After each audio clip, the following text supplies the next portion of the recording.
Good morning, Amazon sellers. It's Blake David Graham from Store Mentor Consulting. What we're talking about today is everything you need to know about canceled orders or canceling orders on your Amazon store, and also trying to decide whether this is ever a good idea or a good time for you to do it as the seller. So the first one that we're talking about is customer requested cancellation requests from your FBM store. So there's two problems you could run into here and two things that we want to bring to your attention. If you go ahead and you're rushing and not paying attention and you actually fulfill that order, the customer is going to get charged and now you're going to enter into a return process, and you can be pretty sure that they're going to be upset and you're running the risk of getting negative feedback. You're wasting their time and you're also wasting your time. So it's a small thing, but we have done it before. We're busy on a Monday rushing to fulfill orders, and we made that mistake. So the first thing you want to do when you come in the morning is check for your returns. I've instructed all my staff, always look for returns before you start fulfilling orders. That's a good habit to get into. And the second more important thing that you want to know, it's not something you can control, but even if you do cancel their request in time, they may not be happy for whatever reason, and that's why they've initiated this return. So if they're not happy, and even if you cancel it, they can actually still leave you negative feedback on the product and on your seller rating. I know it's hard to believe. It's happened to us.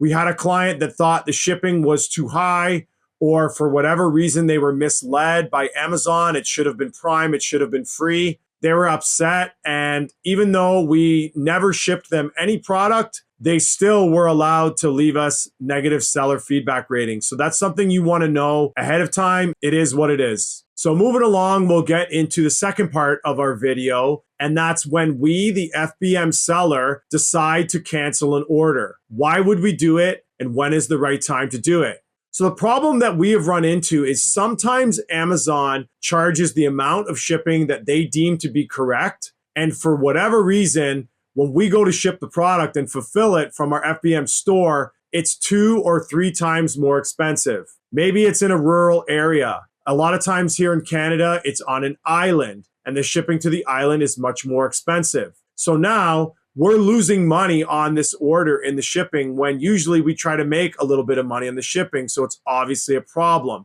And your first reaction is just to go ahead and cancel that order. But what I want to talk about with you is you need to make a conscious decision about whether or not this is going to be worth it. Because as I discussed before in the video, you're leaving yourself open to negative seller feedback and a negative review. So the difference is maybe $20 or $30. If you're watching all our videos and you're working hard on your account health, you know how important it is to build it up. I'm not sure that it's going to be worth it for you to cancel their order and possibly aggravate that person. They're going to be upset with you. And now we're running the risk of a negative review. Is it really worth it to go ahead and do it? Obviously, if you're losing money on all of your orders, you need to go back to your carrier and you need to change something. But this is not a huge problem for us. This is maybe happening 5 to 10% of the time. And on very large amounts, then yeah, we're going to have to go ahead and cancel it. A lot of times I'll try to get in touch. I actually have to do that today as I had an order that was $150 shipping. I'm going to go ahead and I'm going to get in touch with that client and try to